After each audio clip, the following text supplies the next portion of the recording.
Beppy is my dog. Well, my girlfriend and I's dog. She's a 44-pound Staffordshire Bull Terrier who loves to eat, sleep, and play. We've had her for about 2 years now, and in that time we've only grown to love her more and more. My name is Jamie, and I'm Beppy and Buford's mom. I needed a friend for Buford, so I convinced Gage to go to the shelter to look. And then we took Beppy home. Gage pointed her out to me, and I was like, she looks like a puppy, you know? I was very excited because she was so small, and she was just so cute. And she was just sitting there. Like, all the other dogs were barking, and she was just sitting there, and she like tilted her head. And I was like, I love you. I want you. My girlfriend Jamie and I aren't the only ones who love Beppy. She's surrounded by people who care about her and have watched her grow into the amazing dog she is today. She means a lot to us. She just wants to play. That's she always really brings you the toy, and she's like, play with me, play with me. There is that. She is a very energetic girl, and she's constantly running around the house and jumping on guests that make their way in here, a behavior that we're still trying to train out of her to this day. So, what keeps such an energetic dog occupied? You can only contain that much excitement in a one-bedroom apartment for so long. Every time I take Beppy to the dog park, it's always a very similar experience. She immediately just gets the zoomies. We'll play fetch. I always bring treats, just play fights a lot. She just loves to run around. She chases a lot. But then after about 30 minutes, she starts laying down, and sometimes I have to physically drag her to the car. Like, she'll put the brakes on, and it's really hard getting her back. Besides going to the dog park, she also spends a lot of time playing fetch with toys around the house, destroying said toys around the house, and going on walks outside trying to sniff out rabbit poop that she wants to eat. Another behavior that we are yet again trying to train out of her. She recently celebrated her 4th birthday with us, and yes, she is surrounded by people who love and care about her right now, but it wasn't always that way. She spent her first 2 years of her life in a shelter, not knowing what her future would become. Hi, I'm Sarah Lynn. I'm the Development and Marketing Supervisor here at Dane County Humane Society, and I've been working here since 2014, so 9 years now. So the animals that come to Dane County Humane Society come from a variety of sources. About half of the dogs and most of the cats that we have here are from local sources. That might be a stray animal that was picked up and brought in, a lost pet that is looking for their family, or an animal that's been surrendered from a family that can no longer care for them. Some of our friends have also recently adopted an animal from Dane County Humane Society, like Jerry, not the human, the cat. She was recently adopted by George and Olivia about a month ago, and she's already acclimating to her new home. Hi, my name's George, and my cat's name is Jerry. We rescued her from the Dane County Humane Society about a month ago. I love her. She's a fantastic, adorable cat. She's incredibly loving, incredibly affectionate, really low on stress, which is fantastic considering how stressful an environment can be for cats and other animals in adoption centers. She was found on the street.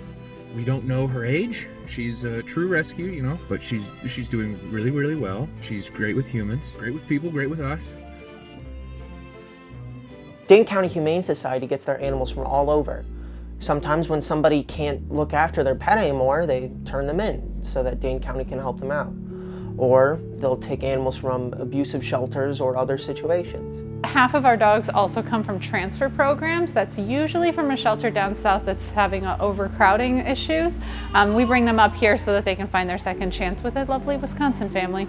Beppy was one of those dogs. She was rescued from an abusive shelter in Alabama, and we actually got her first day that she came to Dane County. And although we don't know what happened to her in those 2 years, we still see signs of that abuse to this day. So, in my apartment, we tend to have a lot of birthday parties.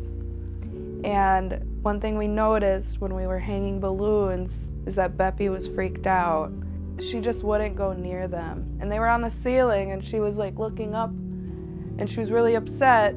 And she'd just flee to the other room looking at them, and she'd kind of like bark at them a little bit. And Beppy doesn't bark, so that's a big deal. And we realized it was the balloons that she was scared of. We brought them close to her and she just ran away. So she's very scared of balloons. Do not bring balloons by the poor dog.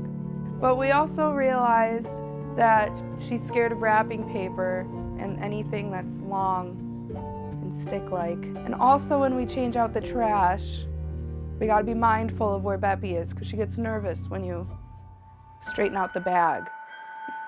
Again, we assume that she picked up these fears from her abusive past, but even so, she's still one of the most excited, amazing, and loving puppies that I've ever had the pleasure of meeting. With everything she's been through, she still finds the time to be empathetic and kind. 2 years ago, I got my leg amputated, and they came to visit us, and Beppy right away knew something was wrong. So she sniffed my residual leg, and she could tell that I was in pain, and she got on the bed and cuddled with me for like 2 hours, and that made me feel good because she showed a lot of compassion and a lot of caring for somebody else. I hope everyone can now understand how amazing of a dog Beppy is. And if you're looking for a new furry friend in your life, please adopt and don't shop. It makes me emotional knowing that the dogs there, they don't have a home, they don't have a family, they don't have the love that our dogs have, and it makes me upset. The 3 biggest ways that you can help Dane County Humane Society are adopt, foster, and donate. We're always looking for homes for the animals that are here, so if you can adopt, if you're in a good position where you can add another animal to your family, please come to us and see what we've got. We've got new animals coming in all the time, and they're all looking for a new family like yours. Fostering has become a really big push for us as nationwide adoptions have started to slow down. Animals are staying at shelters a little bit longer, and those breaks that they can get by going to a foster home to heal up from a surgery, just to get a break from shelter life, that makes such a difference for the animals. If you are not going to be able to bring another animal into your home, donating is the easiest way to help. All of those funds come right here, and they help make all of this happen. These animals all just want to be loved and find their forever home. They are all their own characters with different personalities and quirks, and I hope that you can let one of them share their personality with your family today.